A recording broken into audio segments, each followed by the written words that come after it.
Hi everybody, we're just waiting for a couple more people and then we're going to get going. I'll just run you through a bit of housekeeping. My name's Ebony Johnson. I'm the Partnerships Manager of National Retail Association. I just want to check that you can all hear me and that you'll be able to hear Kyle. On your screen you should see a little box to the right and there's a little thing where it looks like a little hand. If you can hear me, could you press that little hand symbol? Thank you, Mark. Shane.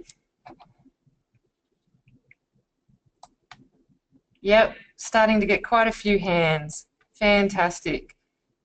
Thanks, everybody. So we'll just give it a few more minutes, and just while we're waiting, if you haven't experienced GoToWebinar before, that little box on the right, you can actually write questions so that you can ask questions throughout the entire webinar, and Kyle will try to answer those at the end. So at any time throughout the webinar, just in that question box, just write your questions and we'll attend to those at the end. If at any time you have any issues, you've got any technical difficulties, you can call GoToWebinar or raise your hand and I'll try to look after you. So we're just about to get going. Now, I might just talk about Kyle for a little bit.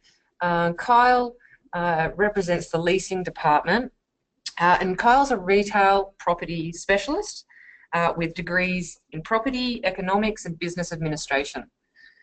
With a solid background in retail management with the former Coles Myer Group and extensive experience across a range of property roles, Kyle has a unique skill set that positions him as a leader in tenant-side leasing and property services. Kyle founded the leasing department specifically to assist retail tenants to improve bottom-line performance. And he's committed to delivering strategically aligned property outcomes which provide a platform for the client's businesses to achieve financial success. So here at the NRA, we work closely with the leasing department and all NRA members actually receive a free initial consultation with the leasing department, so I do encourage you to take that up. Now I'm just going to pass over to Kyle. Hi everyone, thank you for registering and joining us here today on this webinar courtesy of the National Retail Association. I'm going to get started straight away because there's a fair bit of information to get through. Let's get started with a quick overview of what we'll cover off. We'll start by sharing a very quick overview of the leasing department before looking at the key findings of the 2017 Australian Retail Outlook, which was the basis of the four-part article published by the NRA and, of course, today's webinar. We'll then recap the top 3 tips we addressed in those articles over the past month and give a little more detail about those tips before opening up for some questions from you guys at the end. We also have a special offer for you to help each of you start the process to achieving better outcomes for your business. At the core of what we do at the leasing department and what we're trying to achieve by publishing these articles and holding this webinar today is that a lease is the most important asset our clients own, and we want to ensure it's a saleable asset. Without a lease, a business is worth only the wholesale value of your stock and maybe the depreciable value of your fittings and fixtures, but very few people would be willing to pay for those things if they weren't guaranteed of a premises from which to sell them. So if there is a lease, that business's value increases, and the amount it increases by is determined by how good the quality of the lease is. So that takes into consideration things like the length of secure tenure, the various terms of the lease, and crucially what it costs. As Ebony said earlier, I established the leasing department specifically to try to help retail tenants secure leases which are a genuine asset to their business and to add value, as much value as possible to that asset. So why is this important? There's 3 key outcomes which are extremely desirable from a lease. One, is that it improves profitability of your business, so more income lands in your pocket. A healthy P&L, which allows you to borrow against that asset for business or personal reasons. An improved bottom line, or your EBITDA, which is what the valuation of the business would be based on. So you could sell your business for more. To help retailers in this way, we've partnered with the NRA and are able to offer lease advice, as Ebony mentioned, to members. And if the member chooses to formally engage us to act on their behalf, we essentially partner with them to become their in-house property team, just like the large retailers have. At the leasing department, we've got extensive experience and expertise, giving us capability across every aspect of retail leasing. On your screen, you can see a couple of columns within which we operate, from planning growth of store networks, sourcing new sites, through to the negotiation of lease terms and conditions, whether that's new leases or existing leases through their life cycle, and the performance and business strategy aspects of managing leases. So analysing lease performance, developing strategies to improve that performance, and we can even partner with existing in-house property teams to develop strategy and try to improve the performance of the property portfolio or an individual lease. We mentioned we had a special offer for you, and we'll give you some details at the end, but for everybody that's registered and come online today for the webinar, the leasing department's offering you a free lease performance analysis and a 30-minute phone consultation. And that's valued at $295, and we hope that will get you started on trying to improve the quality of your lease, the value of it, and as a result, the bottom line performance of your retail business. So let's look at the 2017 Australian Retail Outlook. This is a pretty lengthy report put out each year by Inside Retail with input from various consultants, and every year it includes an annual survey of thousands of retailers nationally. If you'd like some light bedtime reading, you can find the full report on our website, or you could email the NRA and we can make sure we send you a link so that you can access that report. When this year's report came out, I went straight to the survey, and the key take-home message was very clear. The #1 challenge facing the retail industry this year, according to the thousands that were surveyed, is rental overheads. And guess what? It was last year as well. It's not that Amazon is coming, it's not that we're moving more and more to price-based discount retailing, it's not wage costs for your staff.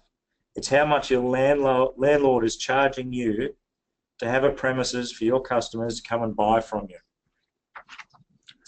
So it's only natural then to ask the same retailers what their top priorities for the year were.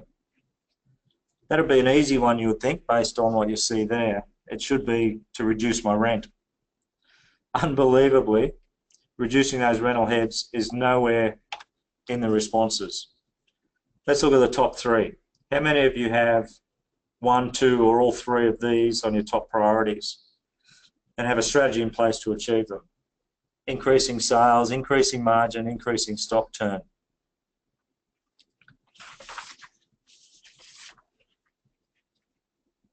These are all good priorities to have, and they're worth having as retailers. They're pretty standard, and your business will be healthier if you achieve them.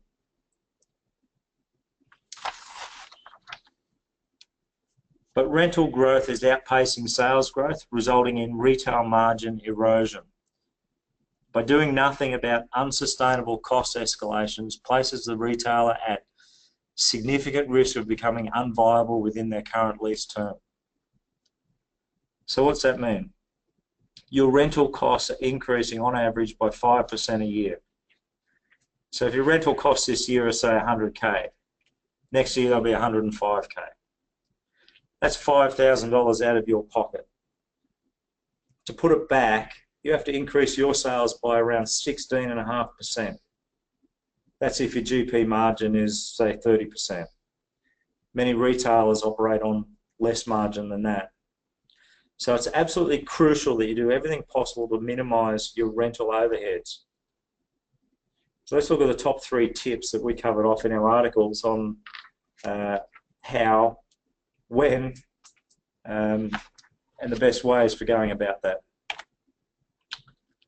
Our top 3 tips in the articles covered to never pay the recommended retail price, that every lease event is an opportunity for you to realign your lease terms with market conditions, and lease terms can be renegotiated mid-term. Looking at the first one,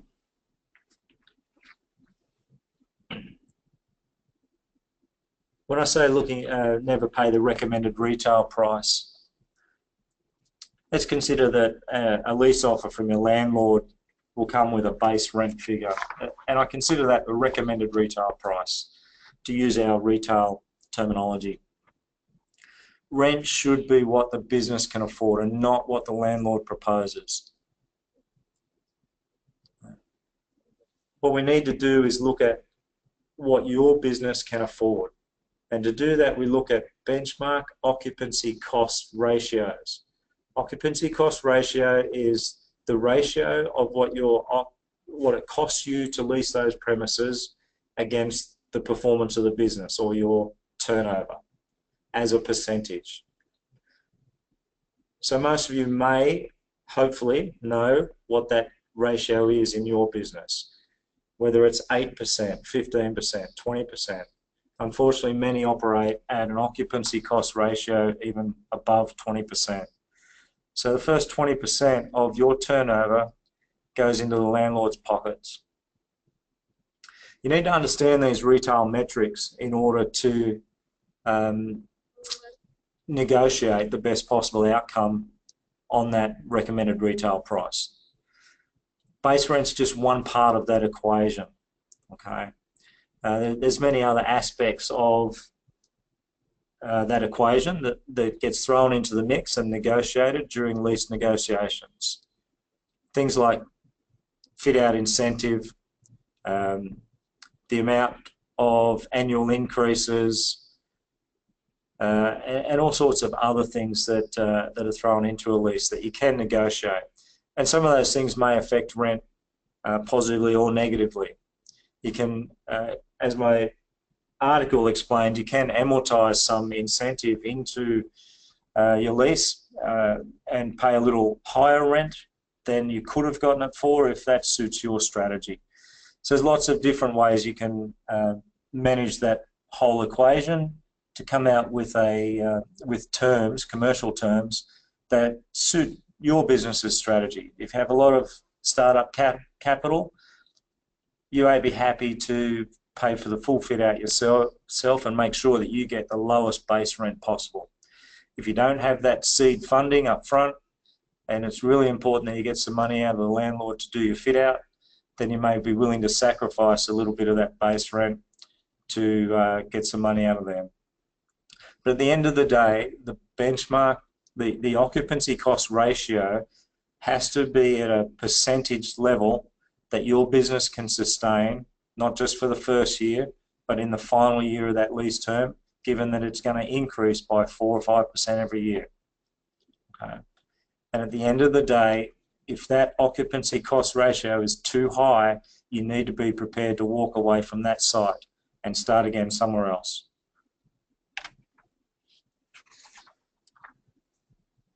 The second article covered maximising all lease events. So presuming we're already in a lease, there are lease events that occur during the life cycle of a lease, and they include things like market rent reviews, lease renewals, exercising options, and even tenancy disputes. Things like if the landlord's doing some redevelopment of the centre and that's affecting your business and your turnover, it essentially establishes a tenancy dispute between yourself and the landlord, and that's another opportunity to negotiate terms of your lease, or at least the base rent, and to achieve a better outcome for your business. Crucial to maximising all of these lease events is knowing the critical path of that lease. You need to diarise every single one of these things that occurs over the 5 years or 7 years of your lease term. It should be in your diary, and your diary should also have a notice 12 or even 18 months before that lease event to remind you to start thinking about it, to do the analysis around your occupancy costs at that point, around your lease performance, to know the exact process you need to go through and the windows of time that are allowed under the lease or under the legislation. And so that when you first engage the landlord in discussions around that lease event, you have a really clear understanding of what outcome you're trying to achieve.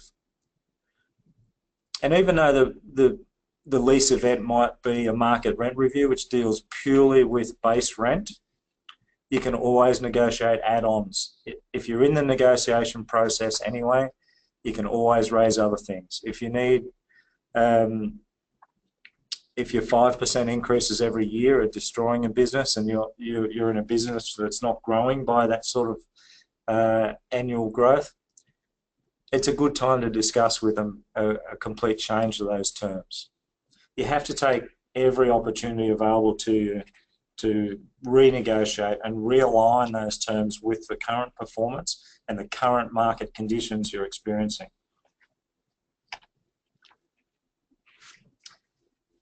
The final article we did was around negotiating midterm, and this is definitely one that most people would consider as not a possibility.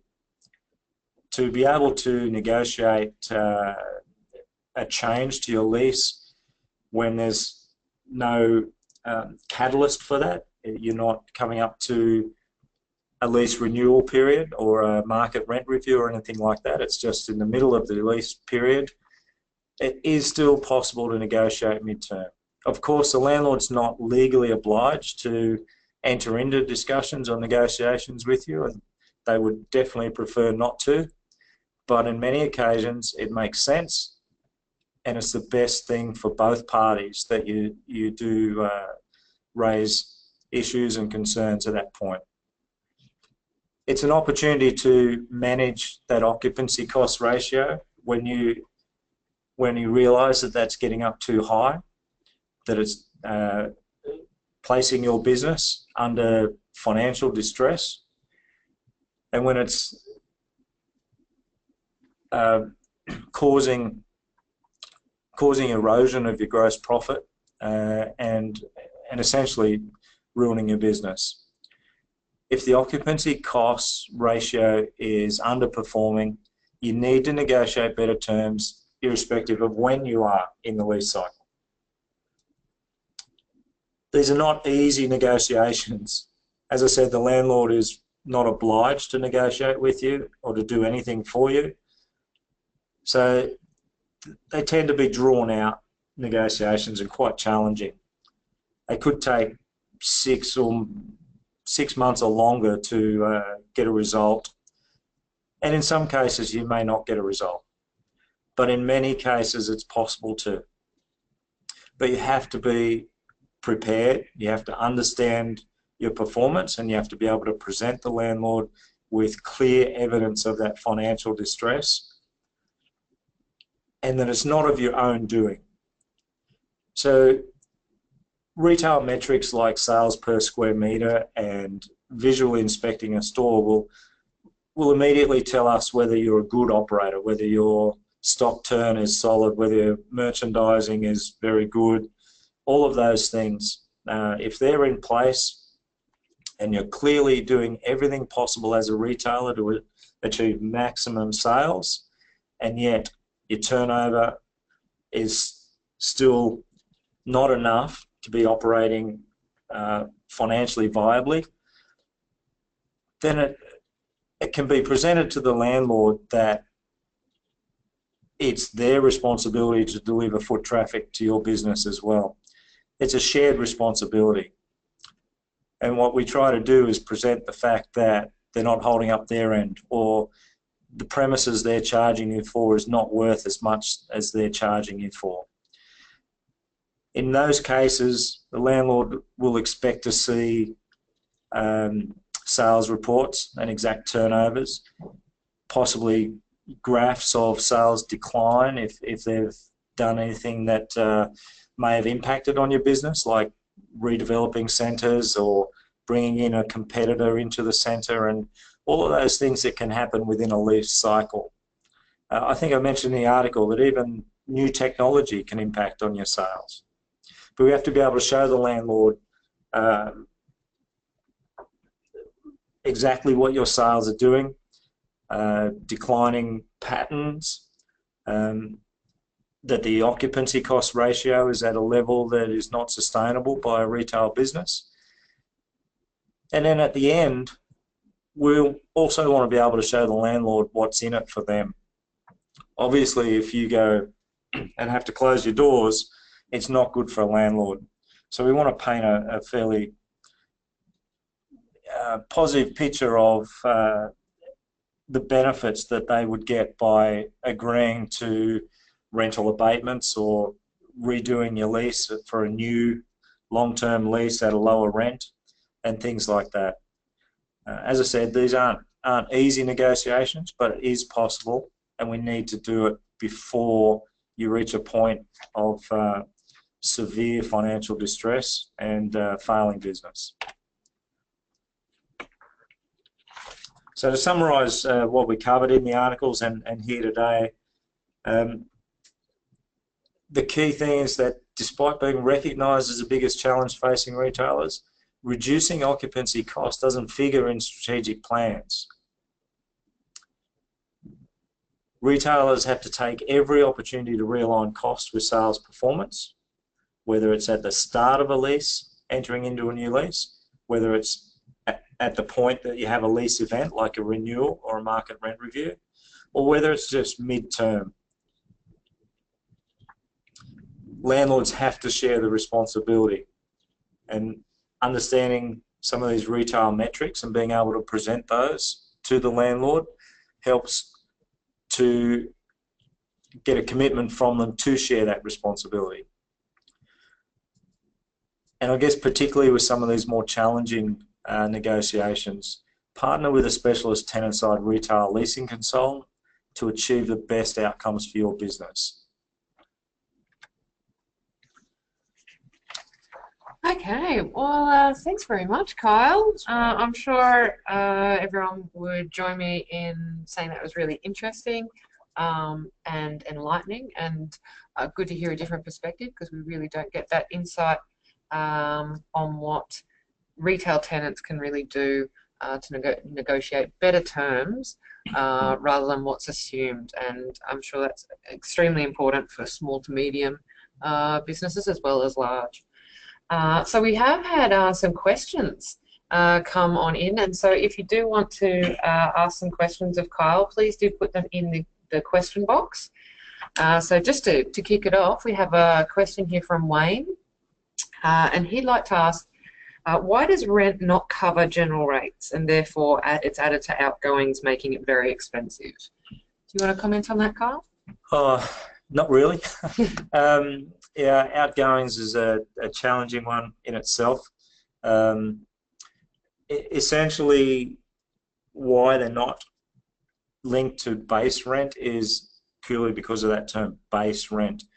Base rent is purely and simply a square metre rate for that premises, not inclusive of anything else outside of that. Rates can be variable from state to state, from city to city, and so on. So it just doesn't allow a direct comparison from retail management, where portfolio managers will look at rates per square metre, to industry management and control of rental rates and things like that. But it's also just such a variable that in some leases they're not included. the tenant is not required to pay the rates.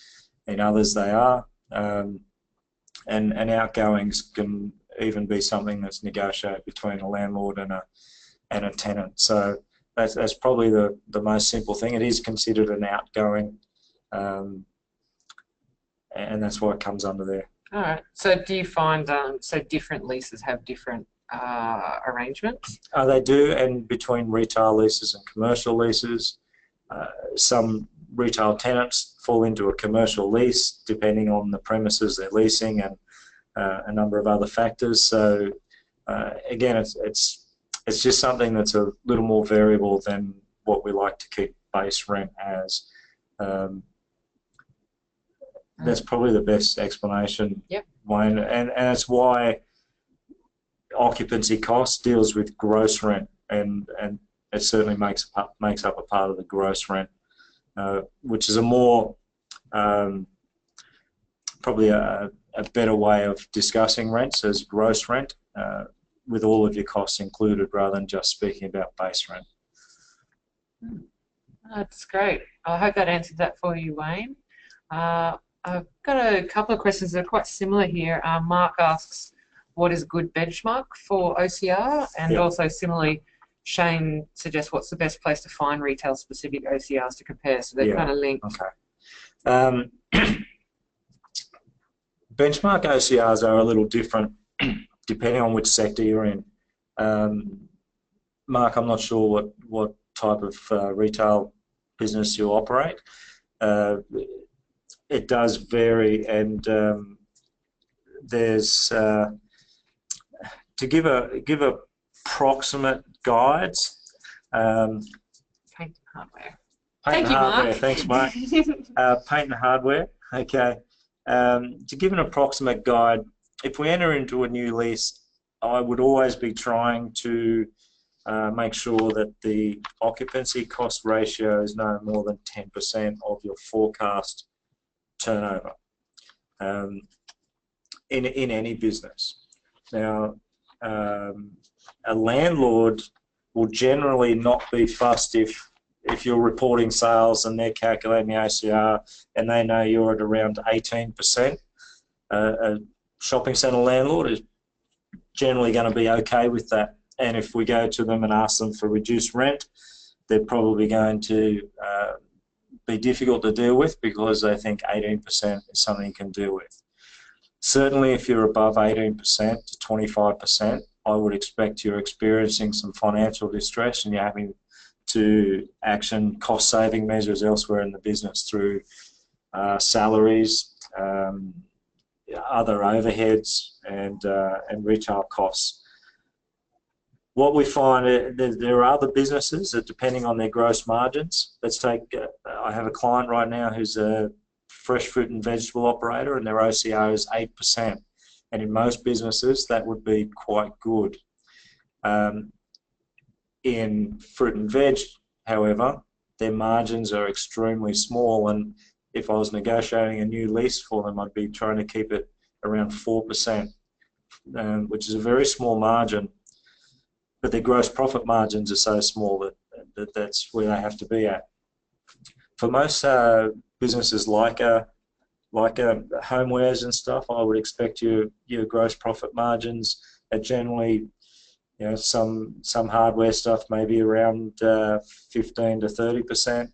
Some accessories probably above 50%. So you get a nice mix and probably end up around 30%, hopefully, Mark. So in those situations, you'd be looking at trying to be operating around 8 to 10%. And if you're above 12 to 14%, you would probably be trying to negotiate at your next opportunity a realignment to bring it down, so that you're not having to put in cost-saving measures that could potentially cost you sales at the other end. Now, they do vary with all these businesses. So Shane has got a hairdressing salon and is asking a question about gross profit, and also I'm not sure of the gross profits in hairdressing, Shane, at all. But in terms of looking up OCRs, it is sort of industry specific, and what you can do is look up Urbis. Urbis do a lot of research that is available online. Some of it, unfortunately, is limited to the industry, and it's sort of pay-for-use stuff. But you can look up some Urbis research and see if you can find their tables on there which give an indication. All of you, I would say, generally, whether it's takeaway food, hairdressing, paint and hardware, or news agencies, I would try to do your calculation, and I would be very impressed if you were between 8 and 10% OCR. If you're 12 to 14%, I wouldn't be hugely concerned, but if you're above 18% OCR, no matter what business what you're retailing, I would be concerned about your business now, and I'd definitely be concerned about it if you have 3 or 4 years to run on your lease. Does that help? Yeah, that was great. And obviously we can't go into, we've got quite a few industries coming in now, and it might be best even that we've got the contact details for Kyle and his team, the leasing department. You can either contact them through the National Retail Association, but we'll actually be sending an email after the webinar to each of the people that have attended to give you this free lease performance analysis and 30-minute consultation. So I think I'd recommend a fair few to take that up and have a personal chat with Kyle, because then you could go into some more detail about particular industries. You know, that's valued at $295, but to get it for free is fantastic. What that analysis will do is look at your specific OCR.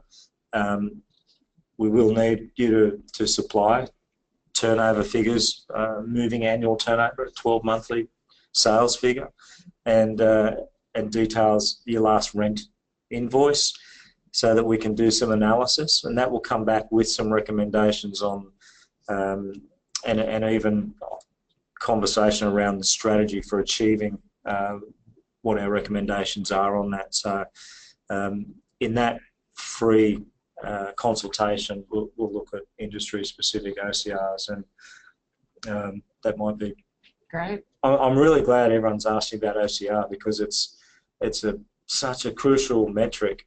Every bit as important as gross profit margins, every bit as important as driving top-line sales.